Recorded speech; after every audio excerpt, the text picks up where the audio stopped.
Hello. Hello. I'm Callum. And I'm Nick. And this is That's Eurovision, baby.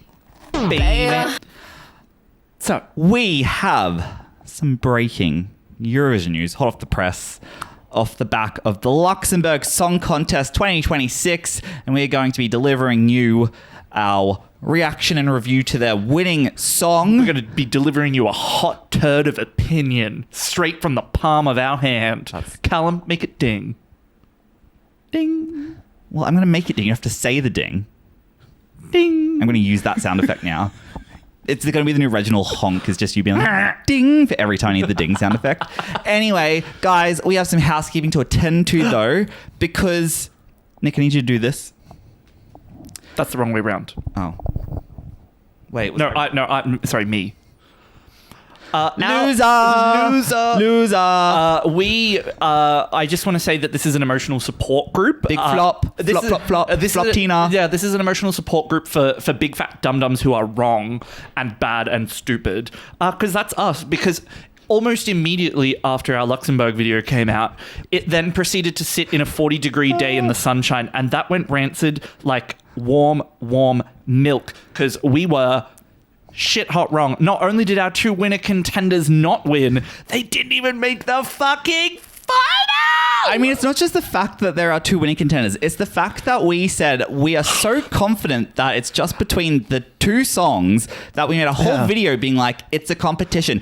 Who's it going to be out of these two? My God, which one's it going to be? 50-50. How many wines had we had where we said, oh, I don't think we need to talk about any of the others. I think we only need to talk about these two.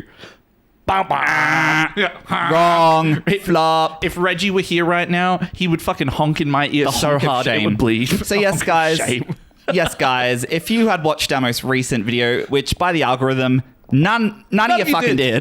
And you know what? That's so okay. Fine. Probably because by the time you saw it, it was already irrelevant. It's a completely redundant video now. I might as well just delete it from our back catalogue because, yes, we said with all the confidence in our chest that it's between Prison Doré by Luzac and Melusina by Daris. And Big Fat Zero of them even made it to the super final. Yeah. And so today we are instead talking about Eva Marija's Mother Nature. Eva Marija. Give me your honest impressions of Eva Marija's Mother Nature, having we've just come off watching the performance. Do you mean Jamala's 1944? Of course I didn't. Did you mean Ziefelblatt's Bird of Prey? I did not. Did you mean Birdie? Keeping your head up? I did mean that one, to be fair. Oh, yeah, I did. Because that seemingly the broad internet is in agreement that Mother Nature has very much eaten from the nachos. Yes, I am. Yes, I am. Hipper Jones. Yes, hello. We are in our early 30s. She's eaten from Birdie's nachos. A little bit too hardcore. It's hard to see past the fact that that chorus is identical. Oh, it's so close that like the majority of people that have gone to comment on the final have actually just gone to Birdie's video and started commenting underneath it being like, congrats on representing Luxembourg at Eurovision 2026 Queen. But besides that, what do I think of the actual song itself? It's not bad. It's just a bit naff. I think of the personally 4 or 5 of the 4 or 5 songs that have been officially announced, this is by far the most mid. Yeah. I'm sorry, Luxembourg. You may, like us, have a flop on your hands. If our episode about you is any indication, there is not broader voting support. I think my biggest issue here is the fact that whilst the song, she technically performed it very well on stage, her voice was there, the song inspires nothing from me. Yeah. I'd say the song is, yes, the Birdie jokes aside, I do think the song is just a bit derivative. It like doesn't really feel like it's doing anything interesting or new. It's ironic that we're talking about Birdie though, because the song itself feels like, 10 years ago. 2016 is trending on TikTok, guys, so maybe she just knew that and really leaned into it. When Jamala won with 1944 was 2016 too, so she really was. And I will say she really brought Birdie to the stage performance with that fucking CGI like bird that flew out of the screen. We'll get to the staging in a bit. Let's wrap up our thoughts on just the overall thoughts of the song itself. Yeah. Do you like it? I don't mind it because you gotta give me, don't sit on the fence, bitch. I like it, but I like it about 40% as much as I liked any of the other songs. The thing is that, again, I've heard it done before, and a very long time ago at that I'm just like, it's nice though. It just doesn't do anything for me. Nah. It does not hold any space in my brain. I'm struggling to even remember it. And because it also feels like it only goes from the 1 to the 2 to the 1 to the 2 to the 1 to the 2. Yeah, verse, chorus, Yeah. which is fine. But yeah, it's almost like if you told me to sing this song back to you, I would just sing the Birdie song. Yeah. And then if you told me to sing a verse, I would not be able to remember it. And I think if God, I've already forgotten the verses too. Exactly. That's not a good sign because we listened to it like 5 minutes ago. Let's talk about visuals. The package, what was presented to us. Nick was very apt to point out how similar the staging was to Jamal's 1944 with like the golden tree starting in the middle of the stage and growing up behind her. Yeah, because it was like almost note for note with like the big swirly thing in the ground that she's in the middle of, and then it growing up into the tree behind her. So it was like a little bit. Yeah. Like, again, Jamala doesn't own that, but like... No, but it's like... just, especially... It's the first thing you think of. Exactly. And I'm not the biggest fan of a song called Mother Nature and then having like a tree of life behind you and having the whole thing be like, I'm in nature. I'm like, come on, like let's go. That should be in the creative room, like idea 1. Yeah. The first thing you cut because you've workshopped it to a point where it's a little bit more original. Read them. I also did not like, we were saying it when watching it, it took me way too long to realize that it was like leaves in her staging because she chose like teal and blue as opposed to green, and so it looked, you said it looked like the Eye of Sauron that was up above her. I honestly was kind of living for it because there was a little hot minute where the big circular plate up the top had like a blackish gap in the middle of it and then like a bit of orangey reddy amber around the edge. I was like, oh my god, it's the Eye of Sauron, Mother Nature, and it sees us all. Mother Nature, she knows. I hated the CGI bird, hated the glowing thumb, loved the fiddle. Fiddle was fun. Girl, where the fiddle was memorable. Girl, where the fuck you get that fiddle from? But do you know the worst part? What? If I had to like... Welcome back, Alexander Ryback. No, well, he's coming back anyway. That's for later though. Oh god, he's not... Anyway. No, if we're talking about violinists representing at Eurovision this year, I do fear that potentially if she wins it for Finland... the violin, like the violin calling card might even be the most memorable violin at the Eurovision this year. So just keeping that in mind too, she might even be able to hold that. I guess we'll have to see. Okay, put on your creative director hat, lady, and tell me like what this song needs to be competitive. I don't think it's competitive. A different song. Yeah. I think I'd just love it to be just slightly less on the nose, but I feel like...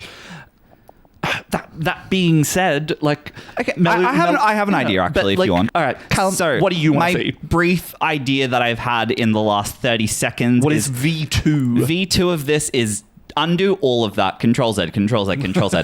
Okay, we're going to keep her outfit. Really liked it. We're going to keep the fiddle, highlight of the song, the memorable part. Good fun. We're going to remove all the Mother Nature, like, buffoonery because it's so literal. Including the song? Not yet. Okay. Maybe. No. Why don't we play with some, like, linens, some fabrics? Some nice loose linen. Some nice loose linen fabrics, linen. like, draped all over the stage to make it feel very light and organic. angelic and organic. Organic, like Mother Nature. And it's sort of, there's a lot of wind and smoke and, like, really bright golden lights coming through and everything's kind of, like... and she's like just sort of there vibing in the sort of crisp linen afterlife. No, you replace her with the girl from that Vine with the bob that goes... Mother Nature, she knows. Gotta keep your head up. Crisp linen afterlife. That's your note. Yeah. Take it, run with it. That's for free. That's if you're watching this, Eva Marija is one of our 50 viewers for this episode. Okay, wrapping it up. Do you think this song? Well, how do you think it's going to go at Eurovision? I think that Luxembourg could potentially be staring down the barrel of a NQ, but it's also far too early to call that because we haven't seen what else is coming. I get that, but I think we should still be able to deliver a critical review and say at this point in time, with only 5 songs, it's sitting in NQ territory. For me, it's sitting easily. in NQ territory because even though a lot of the other songs haven't been chosen yet, based on the information that we have and the songs that we've seen that are coming through some of these national finals, this year is going to be really fucking strong, which is a bit of a shame. because I was hoping that everyone would send hot turds this year, but each to their own. I think that this is feeling like a Luxembourg NQ just from the very tepid reaction to it. The fact that Birdie's gotten more out of this than Eva Marija has, I think, speaks volumes. I struggle to see a world where this stays relevant for the next 2 to 3 months in a way like Nova Zora could. And I struggle to see how if you get more bombastic songs, you get songs like what we're seeing coming out of Greece, Finland, Denmark. Holy shit, we'll talk about Denmark's incredible lineup that came out of nowhere. But when you're talking about countries like that and then suddenly you present to the table Mother Nature, I think the song will just lose a lot of relevance and a lot of momentum, and it will be potentially quite forgettable. I'm sorry, Eva Marija. I do want to, we're not a hater podcast. We're not trying to be She seems like a lovely doll. Like, I guess to finish on a high, to finish on a positive, she seems like a lovely diva. You say that about everyone. She seems like a lovely person. I'm going to make a supercut of you saying they seem like a lovely person. So I think they seem like a lovely person, or she seems like a lovely gal, I think is kind of my version of no offense, but where I'm just like, oh, I feel like I'm about to say something mean, but I'll just slap, but you seem really nice in front of it. But look, I think vocally she was fantastic. Agreed. I think really good vocals. Yeah, I think she understands the energy of her song. She seems really nice. Look, closing thoughts are that Luxembourg hasn't exactly lit my world on fire with their song. I think that they did have better songs, but this clearly appealed to a majority of people in Luxembourg, and that says something. Exactly. It says that it does have an appeal, so we can't judge it for that. And the thing is that I think that we can confidently look back at the songs that we chose, completely understand why Prison Doré didn't get picked. Yeah, a bit weak. It was a very lackluster performance. Yeah. And Melusina too, I think I could have seen that winning. I thought the visuals were really striking, but you could have seen it. How could you see it? She disappeared. Where did she go? Merci. Where is that coming from? What? If, as always, you have liked this video, please don't forget to give us a like. Please don't forget, if you haven't already, to subscribe. It really helps us out, and it helps us know that more people are getting notified about our wonderful, incredible hot takes about Eurovision. If you're one of the 20 people who's following our Luxembourg coverage and you haven't subscribed, that feels like that's a personal attack at this point. I can actually probably find you in the list of viewers and just be like, you. Yeah, we can find you one by one. Yeah, exactly. Not that many to go through. But, as always, give us a like, give us a subscribe. Don't forget to get down in the comments. Let us know your faves. I know that a couple of people were rooting for this song in the comments when we put them on the previous video. Oh, we're so sorry about what we just said. Yeah, so really sorry. Don't come for us. But, love you. And we'll see you next time. Bye, guys. Bye.